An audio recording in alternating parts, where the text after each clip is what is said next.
Hey foodies, Jenna here from sipbitego, and today I'm going to take you through how to make blueberry compote or a sweet blueberry sauce that you can put on pancakes, cheesecake, anything. So the first thing you do is set a small saucepan to medium-low heat and add in the blueberries and sugar. I don't recommend cooking it on medium heat or higher because it will thicken way too quickly and possibly burn. So continue stirring occasionally so the ingredients combine together about 1 minute apart for 5 minutes. And then once they're nice and mushy and juicy, you add in the remaining ingredients. So you add in cornstarch, water, lemon juice, and if you want to add lemon zest, now is a good time too.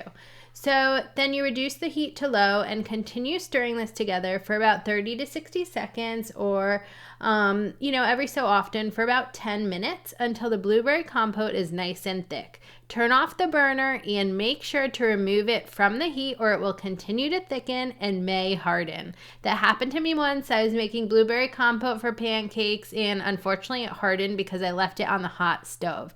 Anyways, let it cool in the saucepan or transfer it immediately to a serving bowl to cool for, like 10 or 15 minutes or until it's cool enough to enjoy. It will be very, very hot.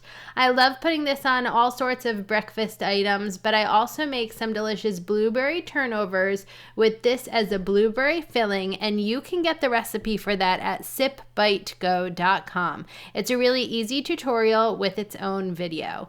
Well, I have a couple other recipes, so I'm going to pick out one to show you that's a really easy dinner for you to make. It's so good. Here you go.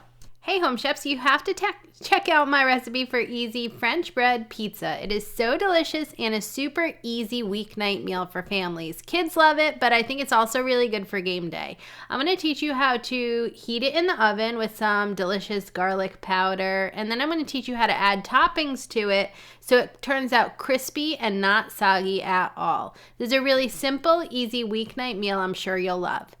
Well, don't forget to subscribe to the sipbitego channel on YouTube for more delicious recipes. I have so many tasty things coming your way.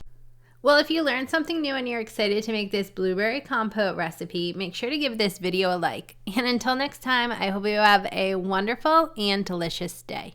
Cheers!